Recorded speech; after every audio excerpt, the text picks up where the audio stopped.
보는 것만 보는 사람이 있어요. 자기가 보는 것만 보는 사람이에요. 우리가 가진 눈으로 들어온 것만 보는 사람을 말합니다. 두 번째는 보이는 것만 보는 사람이 있어요. 눈에 들어온 것 중에 자기가 받아들일 수 있는 것만을 보는 사람을 말해요. 세 번째는 보이지 않는 것도 보는 사람이 있어요. 보이지 않는 것은 믿음으로만 볼 수 있어요. 이것을 영적인 눈이라고 말합니다. 여러분은 이 셋 중에 어느 눈을 가지고 있습니까? 신앙생활을 한다는 것은 이 보는 눈이 변하는 과정이라고 말할 수 있습니다. 육신의 눈, 객관적인 것만을 보는 눈이 주관적인 것을 보는 눈으로 가고, 주관적인 것을 보는 눈이 영적인 것을 볼 수 있는 눈으로 바뀌어가는 과정입니다. 이 과정 중에 겪게 되는 일들이 있어요. 문제를 만나요. 환난을 겪어요. 고난을 겪게 돼요. 그 문제를 해결하고 환난을 뛰어넘고 고난을 극복하는 그 과정을 통해서 눈이 바뀌어가는 과정이 신앙의 여정이에요. 우리는 이 과정을 아브라함을 통해서 살펴보고 우리 자신의 삶에 적용을 해나가고 있는 중입니다. 저를 따라해 보세요. 아브라함을 보면 신앙이 보입니다. 아브라함을 보면 신자의 삶이 보입니다. 아브라함을 알면 하나님이 보입니다. 네. 여러분 모두가 아브라함을 통해서 하나님이 어떤 분이신지를 보고 아브라함의 믿음이 어떻게 자라가게 되는지 보는 시간이 되시길 바랍니다. 오늘 본문은 하나님께서 아브라함에게 자기 소개를 하신 후에 아브라함이 질문하는 것으로 시작하는 내용이에요. 하나님께서는 자식이 없는 것 때문에 깊은 두려움에 빠진 아브라함을 텐트 밖으로 데리고 나가셨어요. 지난주 설교죠. 그래서 하늘의 별들을 보여주셨어요. 그것으로 아브라함의 두려움의 문제를 해결해 주셨어요. 눈으로 낮에는 땅을 쳐다보죠. 땅의 먼지를 보고, 밤에는 하늘을 보면 하늘의 별을 보면서 자동으로 하늘과 땅을 위아래로 보면서 밤낮 하나님이 내게 자손을 주신다는 그 약속을 그걸로 확인시켜 주셨어요. 그러자 아브라함이 어떻게 했어요? 여호와를 믿었다. 그랬어요. 여호와를 믿었어요. 하나님께 응답받은 아브라함의 그 반응은 비록 지금 아들이 없다 해도 안 보이는 거예요. 그거는 우리 육신의 눈으로 안 보여요. 그렇지만 믿음으로 그 자손을 주실 하나님 자신을 믿는 믿음으로 문제 해결을 받았어요. 지난주에 설교의 핵심은 하나님의 약속을 믿은 게 아니에요. 하나님 자신을 믿은 거예요. 저와 여러분도 하나님 자신을 믿는지, 그것은 하나님이 누구신지 알 때만 가능해요. 아니면 떨어지는 부스러기를 계속 보고 그것을 붙잡고 있는지, 이걸 우리가 확인해 봐야 돼요. 이제 하나님께서는 7절에서 아브라함에게 자신을 이렇게 소개하십니다. 나는 이 땅을 내게 주어 소유를 삼게 하려고 너를 갈대아인의 우르에서 이끌어낸 여호와니라. 우리 모르는 내용 없어요. 갈대아 우르에서 이끌어내셨어요. 이 땅 주신다 그랬어요. 그거 다 알고 있는데요. 하나님께서 아브라함을 불러내실 때 자손에 대한 약속과 더불어 땅에 대해서도 약속해 주셨어요. 창세기 12장 우리가 12장에서 봤지만 12장 7절에서 이미 내가 이 땅을 내 자손에게 주리라 이렇게 말씀하셨어요. 자손 문제를 15장 1절과 6절에서 확신시켜 주시느라고 하늘의 별들을 그 증표로 보이신 하나님은 아브라함에게 다시 한번 땅 문제에 대해서 이번엔 말씀하셔요. 이때 아브라함은 자기 땅이 없이 이곳저곳 떠돌아다니는 그런 처지에 있었어요. 그렇기 때문에 약속만 하시고 아직 주시지 않은 땅에 대해서도 당연히 마음이 쏠릴 수밖에 없어요. 그런데 아브라함보다 먼저 이 문제를 툭 터뜨리신 분은 하나님이시죠. 하나님께서 땅과 연관해서 자기 자신을 소개하시는 거예요. 그래서 아브라함은 자신의 마음속에 꾹꾹 눌러두었던 그 질문의 문을 탁 열어주시는 거예요. 그게 8절입니다. 8절 한번 읽어볼까요? 시작. 주 여호와여, 내가 이 땅을 소유로 받을 것을 무엇으로 알리이까? 계속 질문하죠. 우리 신앙의 삶이 그거예요. 하나님 앞에 우리가 기도하죠. 왜요? 질문하는 거예요. 하나님, 지금 이 문제 어떡하죠?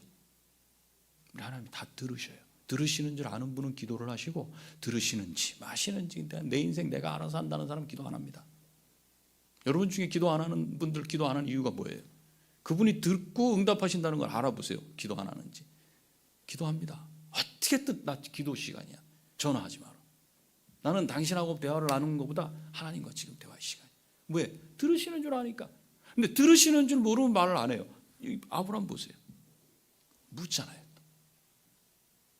오해된 그런 질문. 그렇지만 하나님이 우리 지난주 설교에서 바꿔주셨죠? 그랬더니 믿었다 그랬죠. 오늘 또 물어요. 이번에는 묻고 싶지만 차마 신앙 양심에 그래도 내가 그냥 믿고 가만히 있어야지 뭘 이런 걸 질문해. 여러 가지 생각이 있었을 거예요. 근데 하나님 먼저 말씀하시잖아. 이 땅을 주시겠다. 그랬더니 물어요. 이 땅을 소유로 받을 것을 무엇으로 알리까? 어떻게 이번에는 제가 확신할 수 있죠? 믿음이 아주 그냥 많이 있는 거예요? 아니면 좀 믿음이 부족한 것 같아요? 믿음이 없는 것 같아요? 인격적인 관계가 형성되면 정말 그분이 살아계시다는 게 형성되면 이 질문을 하는 거예요. 쪽팔려도 하는 거예요. 그 정도밖에 안 돼 해도 하는 거예요. 왜? 그분은 나하고 비교될 수 없을 만큼 하늘과 땅 차이가 있기 때문에 감히 그 앞에서 말할 수 있는 거예요. 이게 기도하는 자의 태도고 자세예요. 그래서 여호와께서 답을 해주셔요. 9절을 보세요. 9절. 세 번역으로 제가 말씀 이렇게 정리가 돼요. 속에 가운데 건 싹 뺐어요. 처음과 끝만 보니까 나에게 가지고 오너라 이거예요. 내가 무엇으로 알리까 이 땅을 주시겠다는 걸. 그랬더니 나에게 가지고 오너라 이렇게 말씀하셔요. 이 질문과 대답이 좀 안 맞는 것 같아요. 어떻게 알 수 있죠? 그럼 하늘을 봐라. 별 봤지? 땅 봐라. 먼지 봤지? 이게 아니에요. 이번에는 뭘 가지고 오라고 이렇게 하죠. 왜 이렇게 대답하셨을까? 7절에서 하나님께서 자신을 소개하시는 것을 보면 아브라함에게 이 땅을 전부 주실 것임을 알 수 있어요. 그런데 아직 그 일이 이루어지지 않았어요. 그래서 아브라함은 땅에 대한 약속도 후손에 대한 약속처럼 뭔가 확실한 것을 보여주시기를 바라고 이 땅을 얻게 될 것을 무엇으로 알리까? 이렇게 질문했던 거예요. 그런데 하나님은 뭘 가지고 오라고 하셔요. 뭘 보이시거나 무슨 증거를 주시는 게 아니고. 왜 그럴까? 우리가 이 본문을 읽을 때 질문해야 되는 거예요. 왜 그렇지? 질문하고 답이 좀 다른 것 같은. 그런데 아브라함도 우리처럼 질문이 생겼을까? 그런데 하나님께서 이 말씀을 하신 뒤로 아브라함의 행한 행동을 보면 그는 질문이 생기지 않았다는 걸 알 수 있어요. 10절을 보세요. 아브라함이 그 모든 것을 가져다가 하나님께서 말씀하신 대로 모든 짐승들을 다 가져왔습니다. 뭘 가지고 오면 그 다음 뭘 어떻게 하죠? 물어야 되잖아요. 그죠? 아브라함이 묻지 않아요. 묻지 않고 어떻게 해요? 대신 뭔가를 해요. 뭘 해요? 그 짐승, 가지고 온 짐승을 잡아서 가운데를 다 쪼갭니다. 그리고 그 쪼갠 것을 마주대하여 놓습니다. 뭘 가져왔어요? 3년 된 암소. 3년 된 암소, 암염소, 순양을 가져와서 가운데를 쪼개가지고 양쪽에 세워놔요. 피가 줄줄 흐르고 있겠죠? 쭉 세워.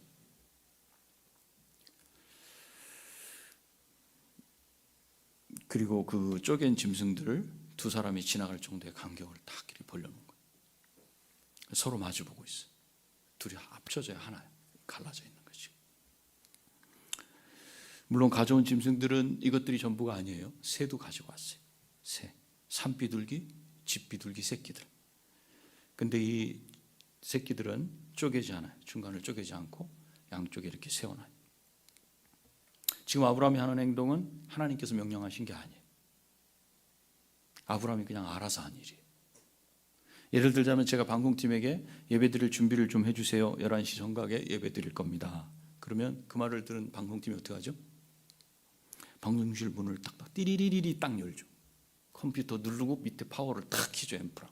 그러면 전기가 착착착착착 들어와요. 그러면 앰프를 주일 시스템으로 탁 전환시켜요. 그리고 화면을 띄우고 유튜브를 할 방송 준비를 탁 해. 그리고 PPT를 할 수 있도록 프로젝터를 딱 켜고 컴퓨터를 갖다 놓고 연결하고 이 화면 켜고 마이크 테스트 하고 이걸 다 해놔요. 마치 이런 것처럼 아브라함은 내게 짐승들을 가져오라는 말씀을 듣자마자 짐승만 가져오지 않고 가만히 짐승만 가져오고 가만히 있었던 게 아니라 뭔가를 했어요. 왜 그랬을까? 알았던 거예요. 아브라함이 뭘 알았을까요? 하나님께서 짐승을 가져오라고 하신 그 말씀의 의도를 알았던 거예요. 제가 예배 드리도록 준비 좀 해주세요. 그러면 예배 무슨 준비를 해야 되는 거지? 모르는 게 아니라 이미 알고 있었어요. 뭘 준비해야 될지. 아브라함은 하나님께서 짐승을 가져오라고 하셨을 때 그것이 당시에 무슨 의미였는지를 아브라함이 알고 있었던 거예요. 당시의 관습에 따라 행해지던 그 뭔가를 지금 하나님이 하시려고 한다는 사실을 알았어요. 그래서 짐승을 쪼개서 양쪽에 마주보게 이렇게 해놨던 거예요. 그럼 하나님은 무엇을 하시려고 짐승들을 가지고 오라고 하셨을까? 그리고 아브라함은 왜 짐승들을 쪼개놓고 그 안쪽에 간격을 벌려놓았을까? 그게 18절에 나와요. 창세기 15장. 그날에 여호와께서 아브라함과 더불어 언약을 세워. 하나님께서는 아브라함과 언약을 맺으시려고 이런 짐승들과 새들을 가져오라고 이렇게 말씀하셨어요. 아브라함은 당시의 관습대로 언약을 맺으려면 어떤 절차가 필요한지를 잘 알고 있었기 때문에 짐승들을 쪼개놓고 짐승들을 잡아서 쪼개놓고 새들은 안 쪼개고 그냥 양쪽에 마주보게 이렇게 해놨던 거예요. 그런데 이렇게 언약을 맺을 준비가 다 됐는데 하나님은 아직 나타나지 않으셔. 대신에 뭐가 나타났어요? 오늘 본문에 보니까 11절에 솔개가 나타났어요. 솔개. 한 마리가 아니고 여러 마리가 나타났어요. 복수예요, 복수. 사체에서 나는 피냄새를 맡았고 높이 떠서 솔개가 봤어요. 짐승이 죽고 피가 있는 걸, 피냄새가 나는 걸 봤어요. 사체는 국어사전에 보니까 우리 학생들을 위해서 찾아봤어요. 사체와 시체가 무슨 차이인가? 사체와 시체를 상관없이 막 섞어 쓰지만 사체는 보통 사람이나 짐승의 죽은 몸을 말할 때 쓰는데 이 사람도 알지 못하는 사람. 이기태의 사체 이렇게는 안 써요. 이기태의 시체 이렇게는 쓰는 거예요. 그 시체의 주인을 아니까. 근데 주인을 모를 때는 사체가 발견됐다 이렇게 써요. 그래서 보통은 사체라고 말할 때는 확인 안 된 사람이나 짐승의 몸은 시체라고 보통 표현하지 않고 사체라고 이렇게 표현해요. 주로 사람이 죽었을 때는 그 몸을 시체라고 이렇게 표현한다. 시체와 사체가 쓰는 게 조금 달라요. 완전히 구분하는 분도 있고 그렇지 않은 분도 있다는 거예요. 그래서 제가 여기서는 사체라고 쓰는 거예요. 사체, 짐승의 몸이니까. 아브라함은 하나님과 언약을 맺으려고 준비해 놓은 사체들을 먹으려고 달려드는 그 새들을 쫓아내. 이제는 하나님은 안 오고 이 솔개가 자꾸 내려앉으니까 한두 마리가 아니에요. 새 떼가 딱 모여 앉으면 어떻게 해야 돼요? 휘 쫓아야 돼요. 지금 아브라함이 그걸 하고 있어요. 그러다가 12절을 보니까 아브라함이 어떻게 돼요? 잠이 들어요. 왜 잠이 들었을까요? 여러분 이 말씀 묵상을 할 때 잠이 들었다 이거를 또 적용을 해요. 깨어 있어야 되는데 영적으로 무뎌서 그렇다. 뭐 이렇게 적용하시면 안 돼요. 왜 아브라함이 잠이 들었을까요? 피곤해서 잠든 거예요. 피곤해서. 그렇지 않았겠어요? 다른 이유가 없어요. 물론 짐승을 쪼개는 일을 나이든 아브라함 혼자 하지는 않았을 겁니다. 아브라함이 지금 밤중에 별을 봤잖아요. 하나님께서 말씀하셨잖아요. 저 별을 보면서 확인시켜 주셨잖아요. 그 시간에 바로 7절이 연결이 되는 거예요. 그러니까 밤중에 하신 말씀이에요. 짐승을 가지고 오라고 하신 말씀은 그걸 밤중에 하셨어요. 밤중에 어디서 가져와? 그 다음날 아침 일찍부터 서둘렀어요. 근데 지금 이 작업이 다 끝나기까지 시간이 얼마나 걸렸는가? 하루 종일 걸렸어요. 해가 지기까지 이 일을 했어요. 그러니 얼마나 피곤하겠어요. 피곤할 수밖에 없겠죠. 그죠? 그런데 이제 준비가 끝나고 언약식을 해야 되는데 아브라함이 알고 있어요. 언약을 하자는 거예요. 하나님. 언약식을 하자고 지금 가져오신 줄 알고 있는데 근데 지금 아브라함이 하나님을 기다리다가 피곤해서 잠이 들어버렸어요. 이제는 곤란해지시는 분은 누구예요? 하나님이 곤란해지시는 거예요. 하나님. 아브라함이 잠들면 못하죠. 그 언약을 하는 당사자가 깨어 있어야 돼요. 하나님이 이때 어떻게 하시는가? 흔들어 깨워야 되겠죠, 여러분? 어떻게 깨우셔요? 하나님은? 하나님이 잠을 깨우시는 방법 12절에 나와요. 12절에 해질 때 아브라함에게 깊은 잠이 임하고 큰 흑암과 두려움이 그에게 임하였더니 어떻게 깨우셨어요? 잠이 든 사람의 무의식 속으로 들어가셨어요. 그 속에다가 깜깜함이 느껴지게 하시고 그것 때문에 큰 두려움이 생기게 하셔서 아브라함을 깨우셔요. 우리가 잠잘 때 무서운 꿈을 탁 아주 무서움 점점점 더 무서워지면 어떻게 해요? 편안히 자요? 잠이 다 깨는 거죠. 그렇죠? 그보다 더 무섭게 하나님이 잠을 깨우셔요. 그리고 잠에서 깬 아브라함에게 말씀하시는 내용이 13절부터 16절까지 쭉 나오는 내용이에요. 당연히 그 내용은 아브라함의 질문에 있었던 땅 문제, 땅. 그 내용을 요약하자면 하나님께서는 땅을 아브라함에게 주시는 게 아니고 그 후손들에게 주실 것이다라고 말씀하셔요.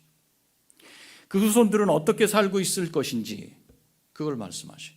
그리고 아브라함은 어떻게 될지 말씀해 주셔요. 13절, 16절 안에 들어가면 이 내용이 들어가 있어요. 아브라함이 질문하지 않았어도 이미 하나님께서는 아브라함의 마음속의 질문을 다 알고 계셔요. 그 질문에 대한 답을 차근차근 말씀하고 계셔요. 저와 여러분이 하나님 앞에 나와 기도할 때에 우리가 자기 속마음에 있는 걸 단어로 표현하지 못할 때가 있어요. 그래서 말씀을 못 드려. 근데 분명 뭔가 있는데 뭐지 이게? 하나님은 그걸 아시고 답변하셔요. 그런데 내가 아직 그걸 몰라. 그러니까 답변을 하셔도 못 알아들어요. 시간이 필요한 거죠.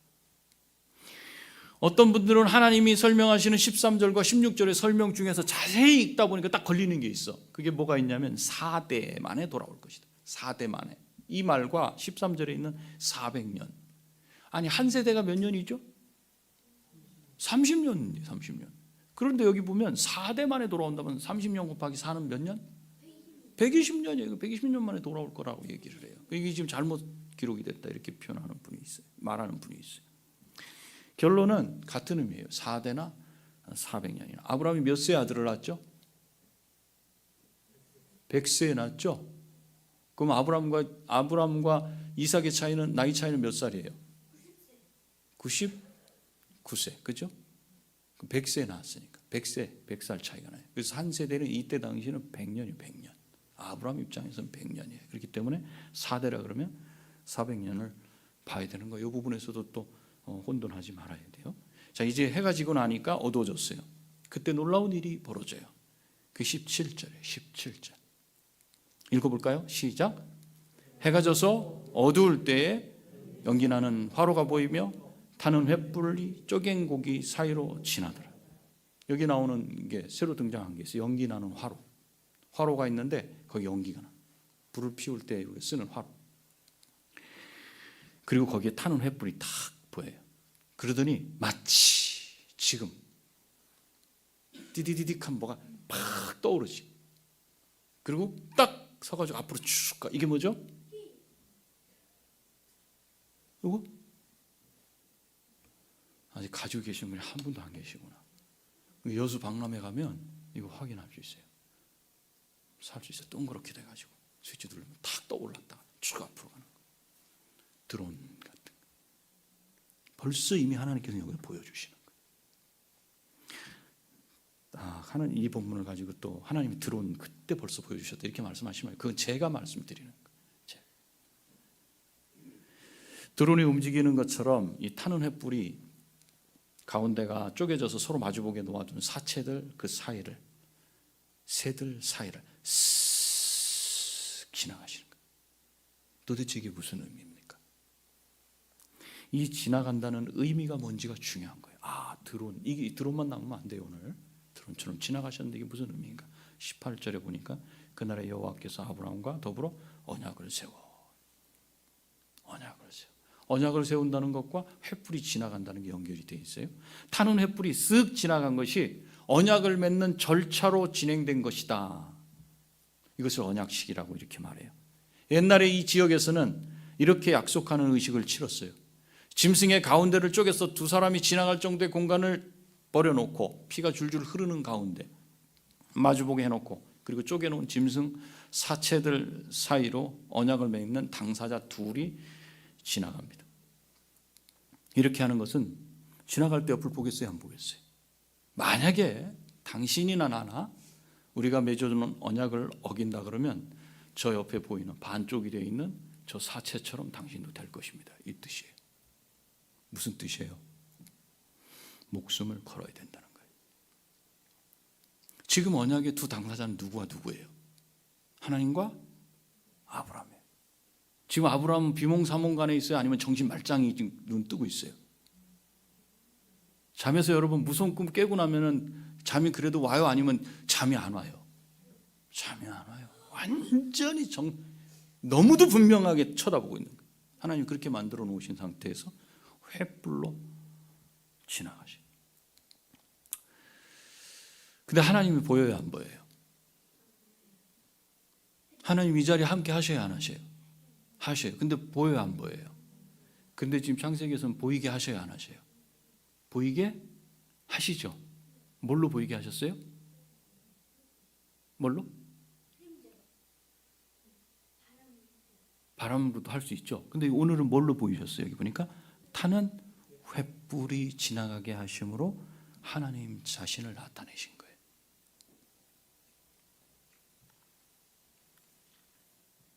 언약을 맺으려고 사체 사이로 지나간 것은 뭐였어요? 그러면 타는 횃불이었죠.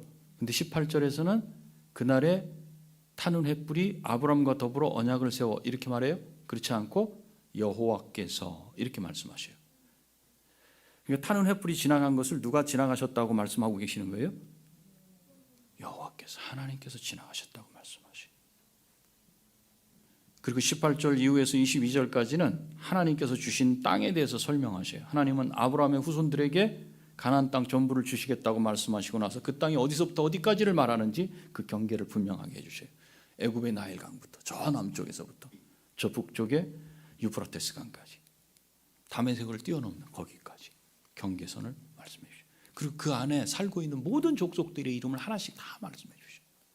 분명하다는 거예요. 확실하다는 거예요. 다시 처음으로 돌아가서 아브라함의 질문을 우리 한번 보겠습니다. 8절. 그가 이르되 주 여호와여 내가 이 땅을 소유로 받을 것을 무엇으로 알리이까? 아브라함은 하나님께서 이 땅을 주실 것을 무엇으로 어떻게 확신할 수 있을지를 질문했어요. 하나님께서는 그 질문에 아브라함에게 짐승들을 가져오게 하시고 아브라함과 언약을 맺으시는 것으로 답을 하셨어요. 이것으로 답이 됐을까요? 17절을 다시 한번 봐야 돼요. 우리가 이제는 언약이 어떻게 행해지는지 알게 됐어요. 언약을 맺는 두 당사자가 함께 쪼개놓은 사체들 사이로 지나가면 돼요. 그런데 거기서 나 못 지나가겠다 그러는 사람이 있을 수 있죠. 그거는 언약을 맺겠다는 거 안 맺겠다는 거예요? 안 맺겠다는 거예요. 내 자신이 없어. 내가 이거 못 지키겠어. 그럼 못 지나가는 거예요, 거기에. 그런데 언약을 맺었다 그러면 지나갔다는 얘기예요. 17절을 보면 타는 횃불이 쪼갠 고기 사이로 지나더라. 그죠? 이렇게 되죠. 여기서 질문입니다, 여러분. 대답해야 돼요. 아는 분은 손가락을 이렇게 올려주세요. 이렇게 이 손가락을. 자, 아브라함도 같이 지나갔어요? 안 지나갔어요? 아는 분만 손가락을 이렇게 들어주면 돼요. 들었어요? 대답해 볼래요? 아브라함 지나갔어요? 안 지나갔어요? 안 지나갔어요. 잠이 든 아브라함을 깨워놓으시긴 했지만 아브라함은 안 지나갔어요. 오직 누구만 지나갔어요? 여호와. 타는 횃불만 지나갔어요. 하나님만 지나가셨어요. 자, 이게 무슨 의미예요? 이게 무슨 의미예요? 언약을 하기 위해서 가운데를 쪼개 양쪽에 세워둔 사체 사이를 지나간다는 것은 죽음으로 언약을 지키겠다는 뜻이에요. 하나님께서는 아브라함의 질문에 이렇게 말씀하시는 거예요. 어떻게, 무엇으로 알 수 있죠, 제가? 이 땅을 주시겠다는 걸 무엇으로 알리까 질문했잖아요. 거기에 대한 답을 어떻게 하신 거예요? 하나님께서 아브라함아, 네가 이 땅을 소유하게 될 것을 무엇으로 알 수 있겠냐고 물었니? 내 목숨을 걸게. 내 생명을 걸게. 내 목숨을 걸면 믿을 수 있겠냐? 이런 의미예요. 하나님은 우리에게 목숨을 거시. 목숨. 여러분 오늘 말씀을 통해서 무엇을 확인하셨어요? 어떤 하나님을 만나셨어요? 여호와 하나님. 오늘 본문은 아브라함을 부르신 하나님이 어떤 분이신지 아주 분명하게 보여주셔요. 하나님이 어떤 분이세요? 하나님은 자신이 하신 약속을 지키시려고 뭘 거시는 분이다? 목숨을 거시는 분. 목숨. 우리는 약속을 하기도 하고 잘 어기기도 해요. 그죠? 여러분이 누군가와 약속을 하면서 자기 목숨을 걸어본 적 있습니까? 우리는 연말이 되면 재직서약서라는 걸 나눠드리고 여러분들이 사인하고 그걸 집에 가지고 있어요. 서약. 거기다 목숨을 거신 분이 있어요.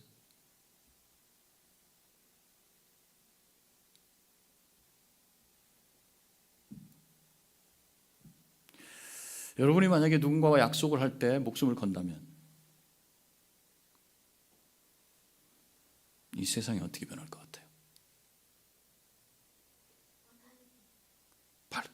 바르게 변할 거예요. 하나님은 우리에게 하신 약속을 지키기 위해서 자신의 목숨을 거셔요. 이런 하나님이 누구신가? 아브라함의 하나님이에요. 아브라함의 하나님이 지금 우리가 믿고 섬기는 우리 하나님이신 줄 믿으시기 바랍니다. 그런데 그 후에 하나님은 자신의 목숨을 걸고 그럼 약속하신 것을 지키셨는가? 맞아요. 지키셨습니다. 아브라함과 약속하신 하나님은 600년 정도 지난 후에 이스라엘 백성을 애굽에서 이끌어내셔요. 그리고 이 가나안 땅에 들어와 살게 하셨어요. 그들에게 가나안 땅 전부를 주셨어요. 그리고 아브라함 때로부터 약 1000년이 지난 다윗 왕 때는 아브라함에게 약속하신 대로 나일강에서부터 유프라데스 강까지 영토가 확장될 수 있도록 허락하셨어요. 솔로몬은 그것을 누렸고, 이렇게 수많은 세월이 흐르면 사람들은 다 잊어버려요. 성경을 배우고 익힌 지 시간이 지나면 지날수록 하나님의 약속에 더 깊이 빠져드는 게 아니라 잊어버려요. 가볍게 여겨져. 아브라함 때도 마찬가지죠. 수많은 세월이 지나가면 지나갈수록 사람들은 자꾸 잊어버려요. 뭘 잊어버려요? 하나님의 약속, 말씀을 잊어버려요. 근데 하나님은 자신의 약속을 결코 잊어버리지 않으셨어요. 때가 되면 반드시 이루셔요. 왜 그래요? 자기의 목숨을 걸고 약속을 지키시는 분이 하나님이시기 때문에 그래요. 그럼 그 하나님께서 아브라함에게 가나안 땅을 주시는 목적이 뭐예요? 하나님께서 아브라함의 후손들로 자기 백성을 삼으셔서 그들과 함께 살기 위해서 주시는 거예요. 가나안 땅은 실제하는 땅이에요. 동시에 하나님의 나라를 상징해요. 하나님의 다스림을 받는 사람들이 함께 살아가는 하나님의 나라. 그렇기 때문에 하나님께서 옛날에 이스라엘 백성에게 행하신 일과 그 목적은 지금 우리에게도 그대로 적용되는 거예요. 왜냐하면 우리도 아브라함의 후손이고 하나님의 후손이기 때문에 그래요. 갈라디아서 3장 29절에서 바울은 너희가 그리스도께 속한 자면 그리스도와 관련이 있는 자면 아브라함의 자손이요 약속대로 유업을 이을 자니라 이렇게 말씀하시기 때문에 그래요. 그래서 하나님은 지금도 마찬가지로 우리 하나님이 되셔서 우리와 함께 살기를 기뻐하셔요. 이렇게 우리를 자기 백성 삼으시려고 하나님은 어떻게 하셨어요? 우리를 위해서 하나님이신 자기 아들을 죽이셨어요. 목숨 거셨죠. 목숨 거셔. 그래서 우리는 하나님의 백성이요 자녀가 된 겁니다. 자기 아들의 목숨값으로 우리를 사셨어요. 하나님이 우리를 대하는 방식은 가볍게 한마디 하시고 해봐 이게 아니에요. 목숨을 거시는 방법. 그렇기 때문에 우리는 하나님 앞에서 매우 소중한 존재예요. 하나님은 결코 우리를 저버리지 않으셔요. 우리에게 하신 모든 약속을 신실하게 지키실 겁니다. 그러니 여러분, 어떤 역경이나 슬픈 일을 만나게 돼도 낙심할 수 있죠. 낭망할 수 있죠. 절망할 수 있죠. 하나님은 아주 엎드러뜨리지 않으셔요. 거기서 여러분이 하나님을 기억할 수 있다면 복된 인생입니다. 하나님을 바라보고 의지하면서 소망을 가져야 됩니다. 그때 이렇게 우리에게 자기 아들을 주시고 지금도 자신의 약속을 지키시려고 목숨을 걸고 계시는 하나님께 어떻게 헌신하고 어떻게 감사하고 살아야겠습니까? 여러분, 그 말씀 때문에 목숨을 겁니까? 지금은 그런 사람을 찾기가 너무 어려워요. 그냥 세상과 섞여가지고 여러분 붙잡고 있는 그게 다인 줄 알죠? 그 하나님이 딱 불어버리시면 어떻게 돼요? 하나님이 그거 치워놓으시면 어떻게 돼요? 내가 거기가 제일 좋은 자리인 줄 알고 딱 갔는데 그 자리가 사라지면 어떡할 거예요? 말씀을 가볍게 생각하고 보이는 것만 보고 살아가는 그런 신자가 혹시 내가 아닌가? 말씀을 우습게 여기고 마음대로 살아가는 그런 시대가 지금이에요. 그렇다 해도 최소한 말씀대로 살아보려고 아침에 결심하고 흉내라도 내야 되는 거 아닐까요? 비록 저녁에 집에 돌아오면 내가 그 결심한 대로 살았나? 하나도 살지 못했어요. 그렇다 할지라도 눈을 뜨는 아침이 되면 그때는 한 번이라도 결심을 하는 그런 마음을 내가 먹어야 되지 않을까. 이 하나님이 누구신지 어떤 분인지 알게 된 하박국 선지자는 하박국 3장 17절 19절에서 우리도 너무 잘 아는 말씀으로 이렇게 고백하는 거예요. 비록 이렇게 시작해요. 비록 무화과 나무가 무성하지 못하며 포도나무 열매가 없으며 부정이야. 감람나무에 소출이 없으며 밭에 먹을 것이 없으며 되는 일이 하나도 없어.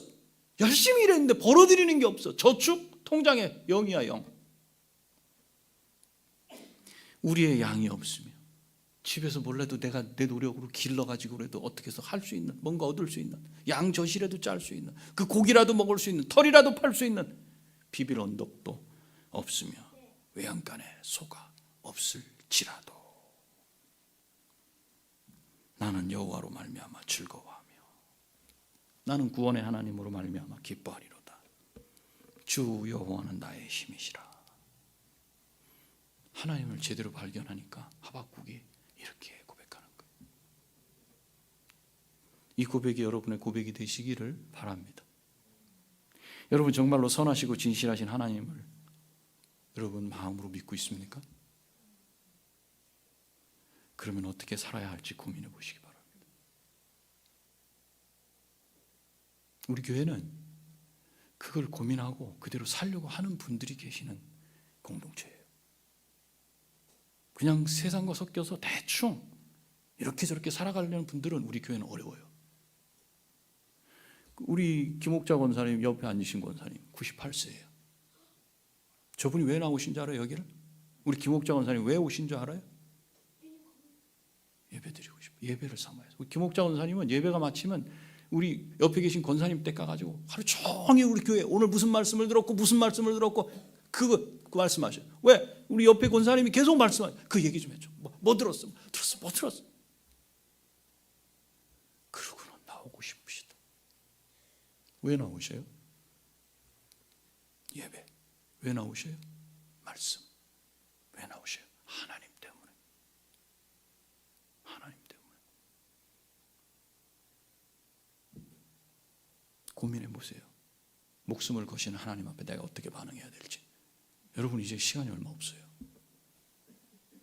시간이 없어요. 여러분 마음대로 살지 마세요. 여러분 마음대로. 말씀을 자기 마음대로 해석하고 자기 뜻대로 그렇게 붙잡고 그렇게 살지 마세요. 기도하시겠습니다. 이 시간 기도할 때 주님 제가 말씀에 나한테 목숨을 거신 그 하나님 앞에 좀 두려워 떨 수 있게 좀 해주시고 말씀 한마디 한마디를 손가락으로 짚어가면서 그걸 볼 때 내가 말씀에 순종한 흉내라도 좀 낼 수 있도록 내 마음을 좀 녹여주시옵소서. 우리 기도하시겠습니다. 아버지 하나님 우리를 불쌍히 여겨주시옵소서.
먼저 하나님의 나라와 그 의를 구하라 하신 주님, 그렇게 하면 우리가 생각하는 그 모든 것을 더하시리라 말씀하셨는데,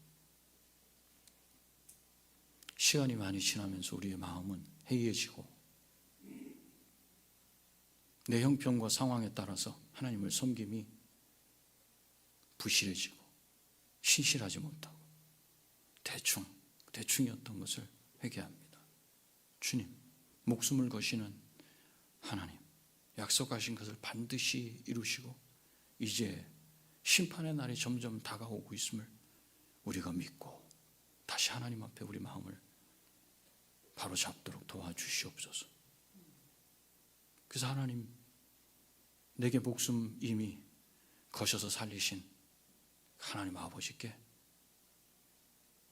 믿음의 고백을 하게 하시고 날마다의 삶을 사람이 볼 때 안 볼 때 다르지 않고 예배당에 있을 때 다르지 않고 일관된 삶, 하나님 앞에서의 살아가는 삶, 코람데오의 삶을 살아낼 수 있도록, 그 흉내라도 낼 수 있도록 우리를 붙들어 주시옵소서.